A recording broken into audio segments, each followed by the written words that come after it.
जय श्री कृष्णा, राधे राधे, जय माता दी। मैं शोभना वैष्णव आपके अपने YouTube चैनल में आप सभी का स्वागत करती हूँ।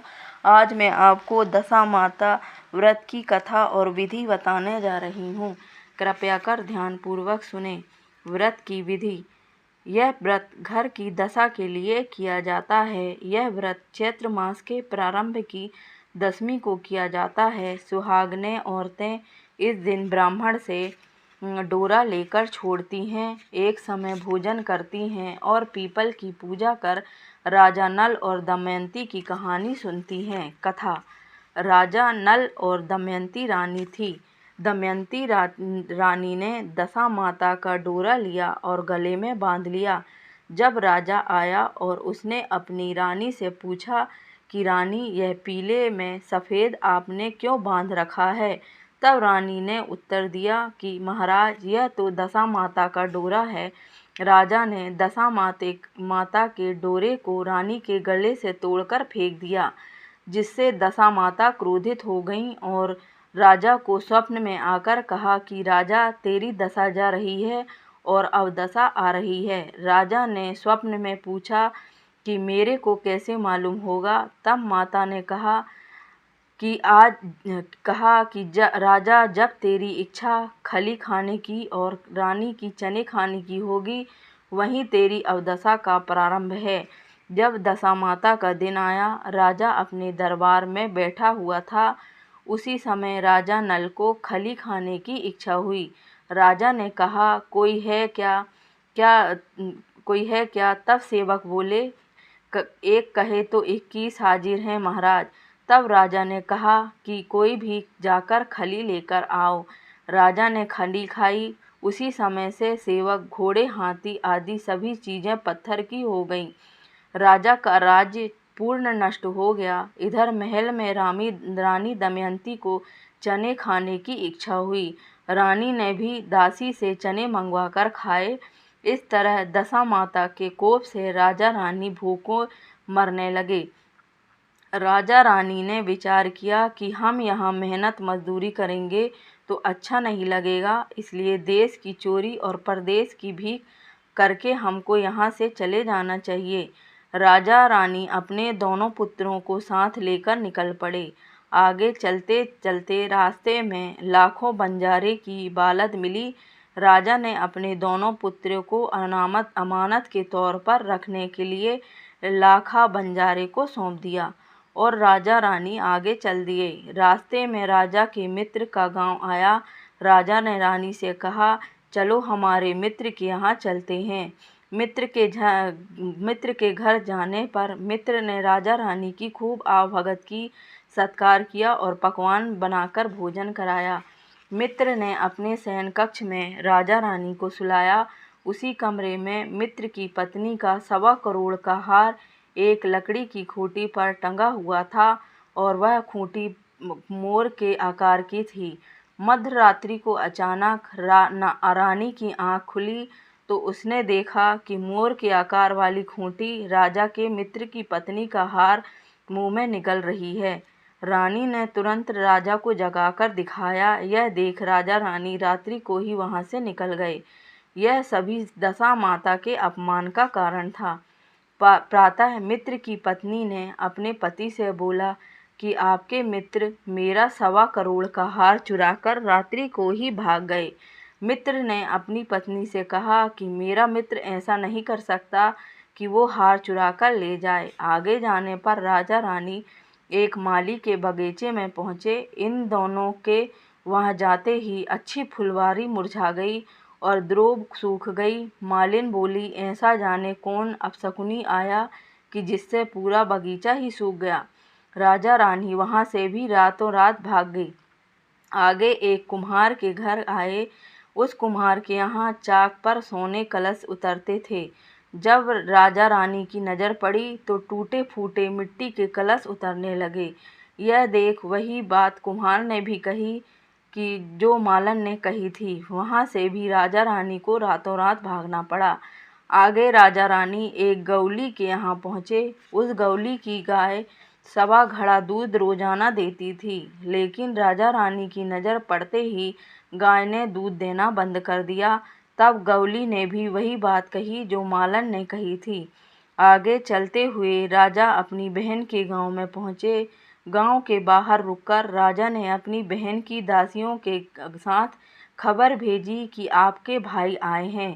राजा की बहन ने अपनी दासी से पूछा कि मेरा भाई कैसी दशा में है। दासी ने कहा कि दोनों बहुत बुरी दशा में हैं। यह सुनकर राजा की बहन एक थाली में रोटी व कांदे रखकर अपने भाई व भाभी से मिलने गई। भाई ने तो अपने हिस्से की रोटी को कांदे के साथ खा लिया, लेकिन भाभी ने अपने हिस्से की रोटी और कांदा उसी जगह गड़ा करके धरती में भंडार दिया। आगे जाने पर जब एक गांव में राजा रानी पहुंचे तो वहां का नगर सेठ पूरे गांव को भोजन करा रहा था। राजा ने रानी से कहा, यदि तुम नदी से मछलियां पकड़कर भूनो तब तक मैं भी भोजन की एक पत्तल ले आता हूँ। रानी ने मछली पकड़ी और उनको भूना, लेकिन भाग्य और दशा माता के कोप से पानी में लहर आई और भुनी हुई सारी मछलियां जीवित होकर पानी में चली गईं। उधर राजा भोजन की पत्तल लेकर आ रहा था कि अचानक एक चील ने झपट्टा मारा और पत्तल लेकर उड़ गया। चील के झपट्टा मारने से एक चावल का दाना राजा की मूंछ पर चिपक गया। राजा को खाली हाथ और मूंछ पर चावल चिपका हुआ देख रानी के मन में आया कि राजा भोजन खुद खा गया, और रानी को खाली बैठी देख राजा मन में सोचने लगा कि रानी सभी मछलियां खुद खा गई, लेकिन किसी ने भी किसी को कुछ नहीं कहा और आगे चल पड़े। चलते चलते दोनों रानी के मायके जा पहुँचे। दोनों ने अपना भेष और नाम बदलकर नौकरी के लिए याचना की। तब राजा को घोड़े की घुड़साल में और रानी को वहाँ की महारानी का श्रृंगार करने की नौकरी मिल गई। राजा रानी दोनों नौकरी करते रहे। जब 1 साल हुआ और फिर दशा माता का व्रत आया, तब रानी राजा से बोली, आज की कमाई से भोजन बनाने का सामान ले आना। आज हम लोग भोजन बनाएंगे। राजमहल में आज हम भोजन नहीं करेंगे। राजा भोजन का सभी सामान ले आया। तब रानी ने भोजन बनाया और दशा माता की पूजन की तैयारी की। जब रानी दमयंती महल की रानियों के साथ मिलकर दशा माता का पूजन कर पीपल की परिक्रमा सबके साथ कर रही थी, तभी दमयंती के पैर से कुंकू के पैर बन रहे थे। यह देख अन्य रानियां अपने पैर होना बताने लगीं, लेकिन दमयंती की माता ने कहा कि सभी रुको, हम एक एक करके परिक्रमा लगाएंगे, तभी पता लगेगा कि ये कंकु के पैर किसके हैं। एक एक ने जब परिक्रमा की तो यह पाया कि कंकु के पैर दासी दमड़ी दमयंती के बन रहे हैं। पूजन के बाद राजा रानी ने मिलकर बगीचे में ही भोजन किया। राजा भोजन करने के पश्चात कुछ देर के लिए वहीं जमीन पर सो गया। जब राजा को स्वप्न में पुनः दशा माता ने आकर कहा कि राजा, तेरी अब दशा बुरी दशा चली गई और दशा अच्छी दशा वापस आ गई। राजा रानी ने महल में जाकर अपना हिसाब किताब करने को कहा। उसी समय दमयंती ने भी अपनी माँ से कहा, मैं आपकी ही दमयंती हूँ। तब माता ने कहा, बेटी, यह बात पहले ही बता देना था। तब दमयंती ने कहा, माँ, उस समय हमारी अवदशा थी और अब हम वापस हमारी अच्छी दशा आ गई है, इसलिए हम अपने नगर को वापस जाएंगे।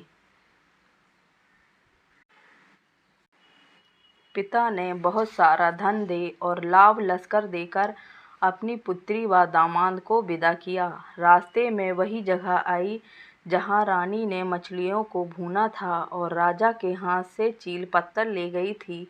दोनों ने देखा कि भुनी हुई मछलियाँ पानी से बाहर आ रही थीं और वही चील भोजन की पत्तल लेकर सामने आ रही है।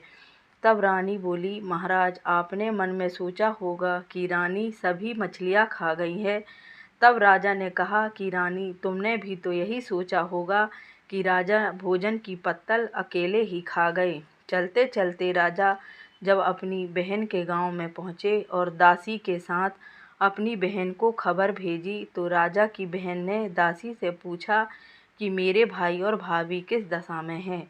तब दासी ने कहा कि बहुत अच्छी दशा में हैं। यह सुन राजा की बहन मोतियों का थाल सजाकर अपने भाई भाभी से मिलने गई। तभी दमयंती रानी ने धरती से प्रार्थना की और कहा, माँ, आज मेरी अमानत मुझे वापस दे दो। यह कहकर रानी ने उस जगह को खोदा जहाँ उसने रोटी और कांदा जमीन में भंडार दिया था।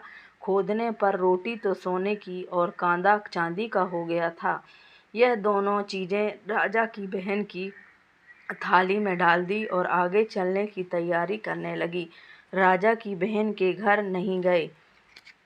वहाँ से चलकर राजा गौली के यहाँ पहुँचे तो गाय पर राजा रानी की नज़र पड़ते ही गाय ने सवा गड़ा दूध देना शुरू कर दिया।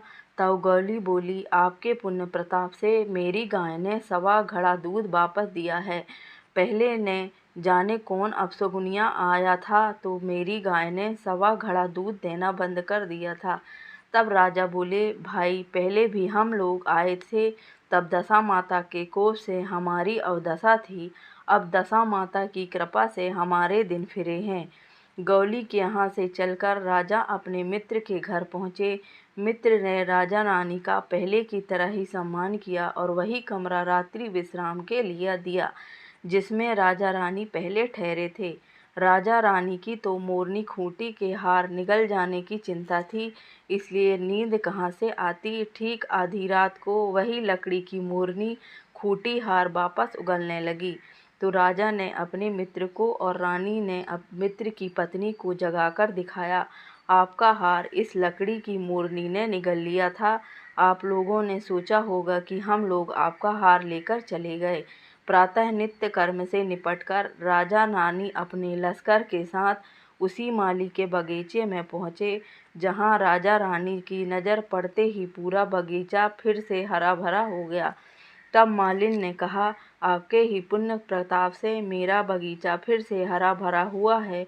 पहले ना जाने कौन आया था कि पूरा बगीचा ही सूख गया था। तब राजा ने माली से कहा, भाई, पहले भी हम लोग आए थे, दशा माता के कोप से हमारी अवदशा होने से बगीचा सूखा था। अब हमारे दिन फिरे हैं। वहाँ से चलकर राजा रानी कुम्हार के यहाँ पहुँचे। दोनों की चाक पर नज़र पड़ते ही वापस सोने के कलश उतरने लगे तो कुम्हार ने भी पुण्य प्रताप का बखान किया और राजा ने भी अपनी दशा का वर्णन सुनाया। सभी दूर से निवृत्त होकर राजा रानी लाखा बंजारे के यहाँ अपने दोनों पुत्रों को लेने पहुँचे, लेकिन बंजारन ने इनकार करते हुए दोनों पुत्रों को देने से मना कर दिया और कहने लगी कि ये दोनों पुत्र तो मेरे पुत्र हैं। और रानी कह रही थी कि ये दोनों मेरे पुत्र हैं। रानी और बंजारन का पुत्र के लिए विवाद सुनकर गांव के कुछ लोग भी वहां जमा हो गए। दोनों का विवाद नहीं सुलझने पर गांव वाले ने दोनों को समझाते हुए एक युक्ति बताई। दोनों ने उस युक्ति को स्वीकार कर लिया। गांव वाले की युक्ति के अनुसार रानी और बंजारन को सूर्य के सामने मुख करके खड़ा होने था और उसने अपने सामने दोनों पुत्रों को खड़ा करना था, जिसके भी आंचल से दूध की धार निकलकर दोनों ही राजकुमारी की मूंछ पर गिरेंगी। पुत्र उसी के माने जाएंगे। रानी और बंजारन ने ऐसा ही किया और दोनों सूर्य के सामने मुख करके खड़ी हो गईं और राजकुमारों को भी सामने खड़ा कर दिया। यह युक्ति अपनाने पर रानी दमयंती के आंचल से दूध की धार निकलकर राजकुमारों की मूंछों पर गिरी। इस प्रकार सत्य की विजय हुई। राजा रानी दोनों राजकुमारों को लेकर अपने नगर की तरफ चल दिए। नगरवासियों ने दूर से लश्कर को देखकर समझा कि कोई डाकू नगर लूटने आ रहा है। पास आने पर नगरवासियों की प्रसन्नता का ठिकाना नहीं था। जब उन्होंने अपने राजा रानी को देखा, तुरंत टूटे फूटे ढोल लेकर नगरवासी राजा रानी की अगवानी करने हेतु पहुँचे। राजा रानी की नज़र पड़ते ही टूटे फूटे ढोल और पाषाण बने घोड़े, हाथी सभी अच्छे पूर्वानुसार हो गए। राजा ने अपने राज्य में दशा माता का एक विशाल मंदिर बनवाया और नगरवासियों में दशा माता की महिमा बढ़ाई। हे दशा माता, जैसे पहले राजा रानी को कष्ट सहना पड़ा, ऐसा कष्ट किसी को भी ना हो और बाद में जैसे राजा रानी को फले, वैसे ही सबका व्रत करने वाले को सभी को फले। यही आपके चरणों में मेरा नम्र निवेदन है। बोलिए दशा माता की जय। अगर आपको मेरे द्वारा सुनी गई कथा अच्छी लगी हो तो कृपया कर लाइक करें, शेयर करें और सब्सक्राइब करें। धन्यवाद।